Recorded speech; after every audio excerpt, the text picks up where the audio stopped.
ഇവിടെ ഒരു സാധനം വെച്ചാലും കാണുന്നില്ലല്ലോ. എന്നാൽ എവിടെ പോയി?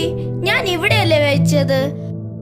സുനി, എടി സുനി, രാവിലെ തന്നെ തുടങ്ങിയല്ലോ, എന്താ കിടന്ന് കാറുന്നേ? ഞാൻ ഇവിടെ വെച്ച പൈസ എവിടെയാടി? നിങ്ങളുടെ പൈസ ആർക്ക് വേണം? എവിടെയാ വെച്ചെന്ന് നോക്ക്. രാവിലെ തന്നെ ബാക്കിയുള്ളവർ മെക്കെട്ട് കയറാതെ.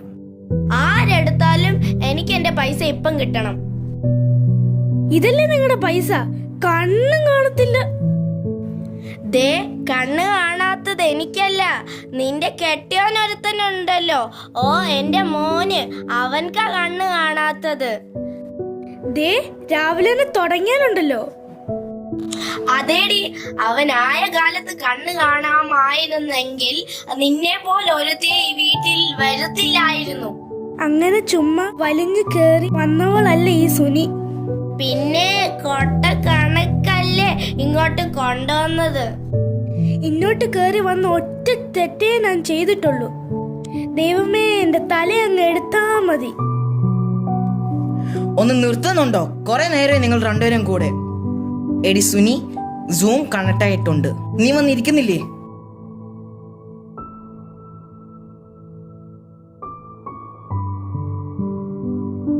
ദൈവത്തിന് സ്തോത്രം. നല്ല പാട്ടുകളൊക്കെ പാടി ദൈവത്തെ ആരാധിപ്പാൻ ദൈവം ബലപ്പെടുത്തിയതിനായി ദൈവത്തിന് സ്തോത്രം ചെയ്യാം. ഹല്ലേലൂയ. നമ്മുടെ കറിയാച്ചാനും കുടുംബം ഇപ്പോൾ ജോയിൻ ചെയ്തിട്ടുണ്ട്. അവർക്ക് എന്തോ സാങ്കേതിക തടസ്സം കൊണ്ടാണ് കയറാൻ പറ്റാതെന്ന് തോന്നുന്നു. അതുകൊണ്ട് സാക്ഷ്യം കഴിഞ്ഞെങ്കിലും കറിയാച്ചനും കുടുംബത്തിന്റെ സഹോദരിമാർക്ക് സാക്ഷ്യം പറയാൻ നമുക്കൊരു അവസരം കൊടുക്കുകയാണ്. ദയവായിട്ട് സാക്ഷ്യം പറഞ്ഞാട്ടെ. സുനി സഹോദരി, സാക്ഷ്യം പറഞ്ഞാട്ടെ. കേൾക്കാമോ? ഹലോ, കേൾക്കാമോ? സാക്ഷ്യം പറഞ്ഞാട്ടെ. ദൈവനാമത്തിന് മഹത്വം ഉണ്ടാവട്ടെ. റേഞ്ച് കിട്ടാത്തതുകൊണ്ട് ഞങ്ങൾക്ക് സമയത്തിന് കയറാൻ പറ്റിയില്ല. കഴിഞ്ഞ ഒരാഴ്ചക്കാലം എൻ്റെ കർത്താവ്, എനിക്ക് പറയാൻ പറ്റുന്നില്ല, എൻ്റെ വാക്ക് നിർത്തുന്നു. ആ പ്രിയപ്പെട്ട സുനി സഹോദരി ഓർത്ത് ദൈവത്തെ സ്തുതിക്കുന്നു. പലപ്പോഴും സഹോദരി ഓർത്ത് ഞാൻ ദൈവത്തെ സ്തുതിക്കാറുണ്ട്. കാരണം സാക്ഷ്യമാണെങ്കിലും പ്രാർത്ഥനയാണെങ്കിലും എപ്പോഴും കണ്ണീരൊഴുക്കുന്ന ഒരു സഹോദരിയാണ് നമ്മുടെ സുനി സഹോദരി. നമ്മുടെ സഭയിലെ മറ്റു പല സഹോദരിമാർക്കും മാതൃകാപരമായിട്ടുള്ള ആത്മീയ അനുഭവമുള്ള ഒരു സഹോദരിയാണ് നമ്മുടെ സഹോദരി. സുനി സഹോദരി ഓർത്ത് ഞാൻ ദൈവത്തെ സ്തുതിക്കുന്നു. തൻ്റെ ദൈവത്തോടുള്ള സ്നേഹവും നന്ദിയും കാരണം ഒന്നും പറയാൻ കഴിഞ്ഞിട്ടില്ല. ദൈവം സഹോദരിയെ ധാരാളമായി അനുഗ്രഹിക്കുമാറാകട്ടെ. അമ്മാമേ, അമ്മാവ രണ്ട് വാക്ക് പറഞ്ഞാട്ടെ. അമ്മാവയ്ക്ക് കേൾക്കാമോ? പറഞ്ഞാട്ടെ അമ്മാവ രണ്ട് വാക്ക് സാക്ഷ്യം പറഞ്ഞാട്ടെ.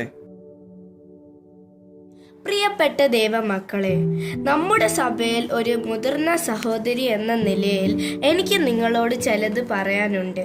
നമ്മൾ സഹോദരിമാർ കുടുംബത്തിൻ്റെ വിളക്കായിരിക്കണം, സമാധാനം ഉണ്ടാക്കുന്നവരായിരിക്കണം. നമ്മുടെ വാക്കുകളും പ്രവൃത്തികളും എല്ലാം കൃപയോട് കൂടിയതായിരിക്കണം. നമ്മൾ നന്നായാൽ കുടുംബം നന്നാകും, കുടുംബം നന്നായ സഭ നന്നാകും.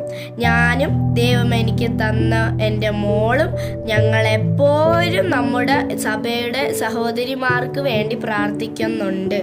നമ്മുടെ സഭയുടെ അനുഗ്രഹത്തിനായി നമുക്ക് ഒന്നിച്ച് പ്രവർത്തിക്കാം എന്ന് പറഞ്ഞുകൊണ്ട് ഞാൻ എൻ്റെ വാക്കുകൾ നിർത്തുന്നു. ദൈവം എല്ലാവരെയും അനുഗ്രഹിക്കട്ടെ. അയ്യോ, നെറ്റ് പോയെന്നാ തോന്നേ. കട്ടായി പോയല്ലോ. മോനെ, വീഡിയോ കട്ടായോടാ? പോയമ്മേ. എടി നാശം പിടിച്ചവളെ, ദേ വരുന്നടി. ഓ, അവളുടെ ഒരു കള്ള കണ്ണുനീര്. ഉള്ളി പൊളിച്ചത് പാസ്റ്റർ കണ്ടില്ലല്ലോ. എന്റെ ദൈവമേ, വീണ്ടും തുടങ്ങി രണ്ടുപേരും കൂടെ. പ്രിയമുള്ളവരെ, ഇതൊരു ഓർമ്മപ്പെടുത്തൽ മാത്രമാണ്.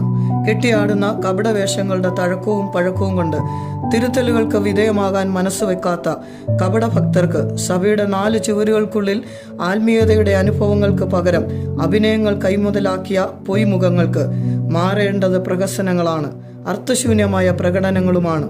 അന്തർഭാഗത്തിലെ സത്യം ഇച്ഛിക്കുന്ന ദൈവം അന്തരംഗത്തിൽ നമ്മെ ജ്ഞാനം ഗ്രഹിപ്പിക്കട്ടെ.